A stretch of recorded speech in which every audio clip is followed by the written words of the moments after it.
All right, so I have been, well, looking into try how to replace or repair my Dyson V8. Stopped working a while back.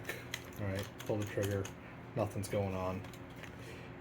We figured we probably dropped it one too many times, and I've been able to find teardown videos of how to kind of get into the main chamber, but not into the actual um, internal electronics, right? So I wanted to kind of figure that out.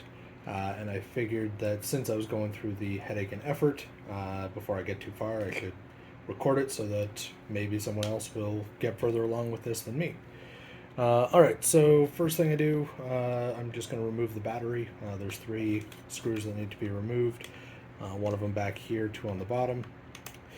The reason I'm removing the battery should be obvious. I'm poking around and I don't need any unpleasant zaps. Oh, come out of there. Use a cheap little screwdriver I had kicking around.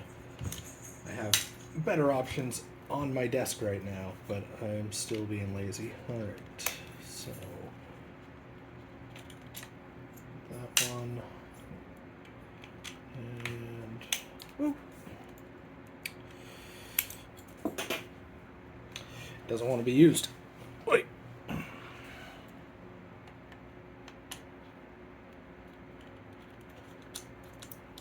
Alright. Battery just pops off like that. Put that off to the side. Okay, so taking off the back filter there. On this side, I did notice a couple of screws here I took out earlier, along with this little bracket. I'm not actually sure what it's for yet, so I'm not too worried about that. In order to get to the interior, though, I needed to go through this, and there is no obvious place. So you can see I've been prying, trying to pop it out, and I did succeed, right? This piece actually is from in there, so the way I got this open, right, I got my little pry tool here, and I just kind of drove down in here or up here until I was underneath. Alright, and then I gave it a good pry. It is going to resist me now. Oh, there we go. Boom! Okay, so that snaps right back in place. Like I said, this was kind of sitting over top of everything. One orientation or another. So inside, this is what we're looking at here. Now, obviously, I took a quick look, right, just to see what might be causing my problems.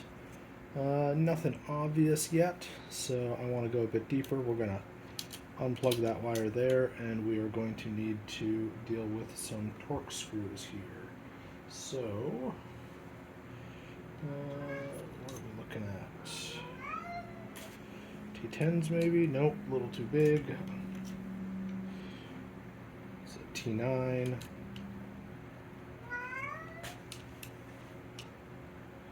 A little snug. We'll check one more size down, T8, see if that sets better. Oh yeah, way better. Okay, so we got a T8, 2 T8s there.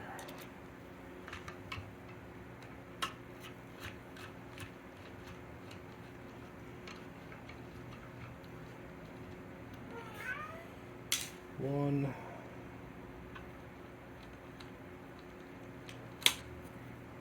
That can't be good for the board. Come on. You can do it. There we go. 2. So that's going to allow us to just get these cord cables out here. That is most likely power, right? And let's see if those are pulled back.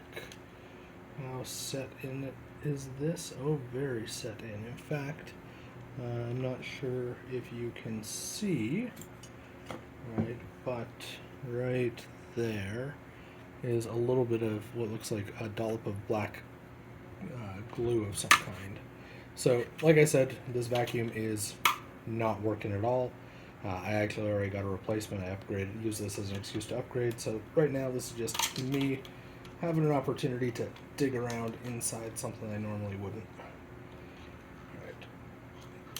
If it happens to work at the end of all this poking and prodding and scraping, cool. If it doesn't, well, that's fine. And you can see here as I'm prying, I'm actually lifting up an entire assembly getting out of there. So I'm guessing those screws might have been holding that in place. Got a nice rubber gasket there, helping seat everything. Those cables are getting snug, the white and red one there. But we are able to pop that out. Alright, so there we go, nice little motor there. Alright, we can see, as I was saying, we got that those dollops of glue there on the board. Alright, little filter, fan. Alright, can I get underneath any of this? Not easily. It is looking like if I want to go any further, I am going to need to go and remove that glue in some way. Now, I'm going to do it, or attempt to do it, I guess, in the manual way. I gotta be careful of those capacitors there. Obviously, if you want to go and repair this, you're going to want to try and do it in a slightly more non-destructive manner. But we'll see if this even works. Alright, that glue seems to have separated. Come out from this side. That one's definitely separated.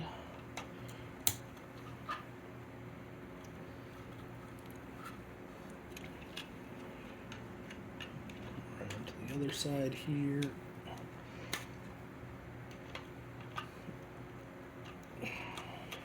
Come on. Yeah.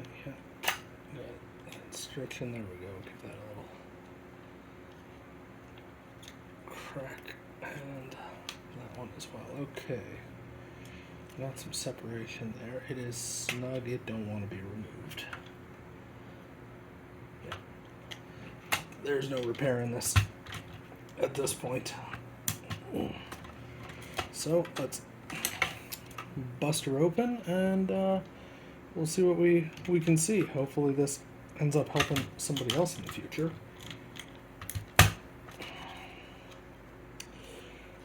Seriously, there should be information. Yeah, okay, so what do I got there? Not quite sure what that is, but definitely busted. Probably by me and all this prying. Alright.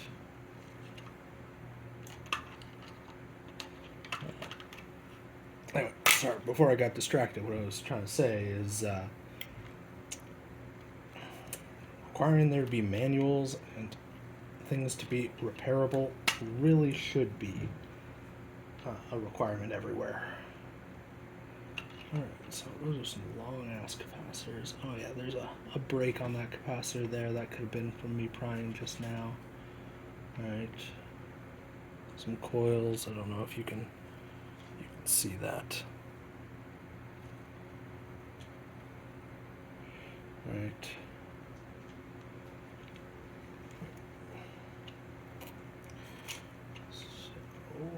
So let's alright, there we go. So no going back. It's dead, Jim. But, you know, entire capacitors come off there. Alright. Gives you a good look at what's going on the other side there. Alright. With the amount of hassle and wrestling I had to do to pop this open, I don't foresee it being anything that you know, a DIYer at home can reasonably get in there and repair. Like if there's a loose connection, if we come in here and we see that this has come unseated, or maybe these cables here are damaged, you can go and do some repair on that, but that's about it. But I am admittedly an amateur, as you could tell by my technique. So it is entirely possible that somebody with more experience could take this further than I did. And I hope, being able to see this, it will give them a little bit of guidance and ideas so that they're able to have a more successful go than I ever did. That's it.